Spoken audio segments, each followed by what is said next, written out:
Papua tidak hanya dikenal dengan kekayaan flora dan faunanya, namun juga dikenal dengan kekayaan suku-suku asli yang mempunyai kehidupan yang unik dan menarik, yang masih memegang teguh nilai-nilai leluhurnya.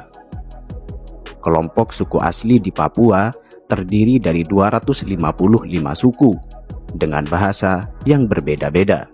Di sebelah selatan Papua terdapat daerah yang diapit oleh dua sungai besar dan gunung-gunung dari sisi utara.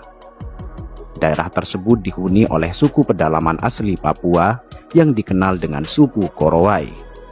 Suku Korowai dikenal akan keunikannya, yaitu masyarakatnya yang tinggal di sebuah rumah-rumah pohon. Mereka tinggal di atas rumah pohon yang amat tinggi dengan ketinggian mencapai 15-50 meter. Suku Korowai membangun rumah di atas pohon dengan tujuan agar terhindar dari binatang buas dan juga gangguan dari roh jahat. Suku ini juga takut terhadap serangan laleo atau iblis yang dikenal sangat kejam. Konon, laleo merupakan makhluk yang berjalan layaknya mayat hidup dan berkeliaran pada malam hari. Sebutan laleo ditujukan untuk semua orang asing yang tidak termasuk penduduk mereka. Bahkan orang-orang Papua lainnya pun bisa disebut dengan julukan laleo. Mereka percaya bahwa semakin tinggi rumah yang mereka buat, maka akan semakin terhindar dari gangguan roh-roh jahat.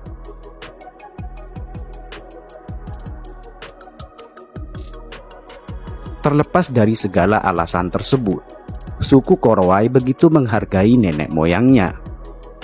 Oleh karena itu, mereka menganggap bahwa rumah tinggi tersebut merupakan warisan dari leluhur yang harus tetap dilaksanakan. Sehingga mereka akan tetap merasa nyaman dan aman meskipun harus bersusah payah memanjat pohon yang sangat tinggi. Dalam pembuatan rumah pohon ini, suku Korowai tidak sembarangan dalam memilih pohon. Mereka akan memilih pohon-pohon yang besar dan kokoh untuk dijadikan sebagai pondasi rumahnya. Kemudian, pucuk pohon tersebut digunduli dan dijadikan sebagai hunian rumah mereka. Semua bahan yang digunakan untuk pembuatan rumah tinggi ini terbuat dari bahan alami. Kerangka rumahnya pun terbuat dari batang-batang kayu kecil, sedangkan lantainya menggunakan cabang pohon. Kemudian, mereka memanfaatkan kulit pohon sagu dan daun hutan sebagai dinding dan atap rumahnya. Setelah itu, semua bahan tersebut diikat menggunakan tali yang berasal dari ranting atau akar yang kuat. Biasanya, pembuatan rumah pohon ini bisa memakan waktu sekitar 7 hari.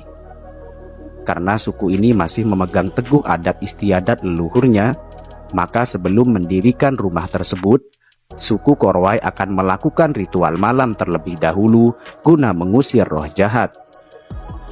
Rumah pohon ini biasanya hanya bertahan hingga 3 tahun. Hal tersebut dikarenakan rumah mereka hanya terbuat dari bahan-bahan alami. Mereka memanfaatkan hutan yang lebat sebagai sendi-sendi kehidupan. Sementara hewan seperti babi dan anjing hutan dijadikan sebagai hewan peliharaan. Bagi mereka, babi memiliki nilai sosial dan hanya akan dibunuh pada saat ritual serta acara-acara khusus. Sedangkan anjing, mereka gunakan sebagai hewan untuk berburu. Orang-orang Korowai menempati kawasan hutan sekitar 150 km dari Laut Arafura. Mereka merupakan pemburu dan pengumpul yang mempunyai keterampilan dalam bertahan hidup. Sampai sekitar 1975, suku Korowai hanya mengenal satu sama lain di antara mereka dan hampir tidak mempunyai kontak dengan dunia luar.